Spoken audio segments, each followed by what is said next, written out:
Hey guys, welcome back. In this video I'm going to show you how you can fade in. So let's go straight into it.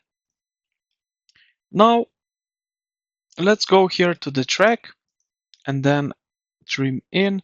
We will go to the top left corner of this track and you will see this cursor at the top left corner, a small square with triangle icon.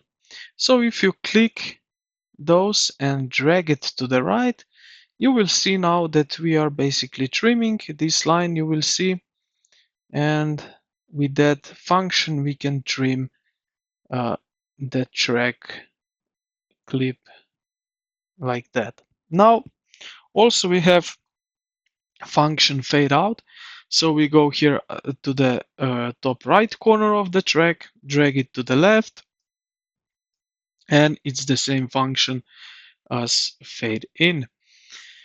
Now we can also crossfade, so let me do that. I will put this, I will move